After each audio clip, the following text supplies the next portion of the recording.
Your life hard work is over, to be replaced naturally by nothing. You are very insightful. However, there is something that can replace work. When there is only enough labor for one, two workers burn in the fire of hatred. Are you an anarchist? I am what laws have made. Oh, so we're from the same church. But you are wearing a tie. I'll take it off. You are not a proletariat. I am a blind poet. That is not a small disgrace.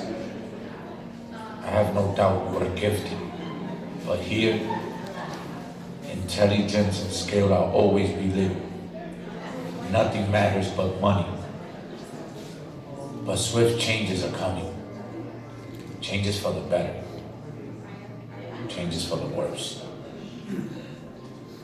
Perhaps the time has It is come. an imperfect idea. On the cloudy days when the rich sit festering in the dark, wet rooms such as this, what happens when they huddle together? They procreate on the floor. And when the sun does finally show, they meet their executioner, leaving their babies to fend for themselves, eating the straw in these mattresses. The parents gone and the babies must be released, you understand? Yes, we let them go. We must not be thought of as monsters.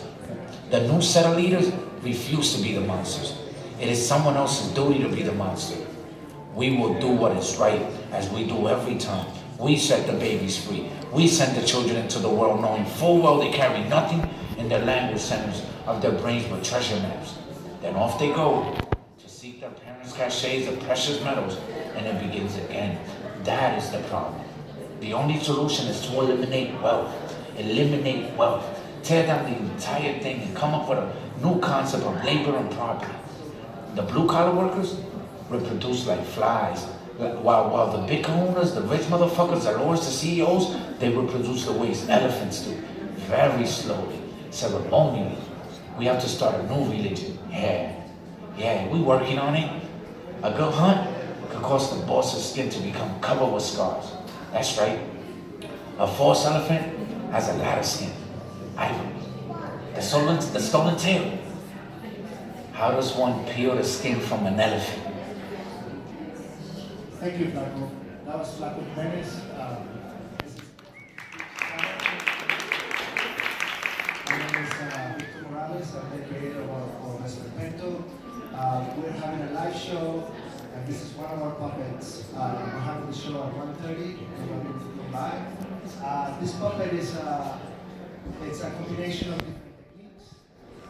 He has some standard animation, which is like breathing, a little bit of head movement, so he's always kind of alive. And then Christine there with a mini controller, she can control the mouth, the eyes, that go left and right, the nose, so the puppet has some sort of expressions that she can control in real time. This thing is a professional puppeteer. Then there's another system, which is this, the hand. She can control it with this lead motion. Then she can do it. It's a little bit muddy, but I guess anyways. So yeah, she can control the hand. And so we're going to be here for another 10 minutes. And if you have any questions,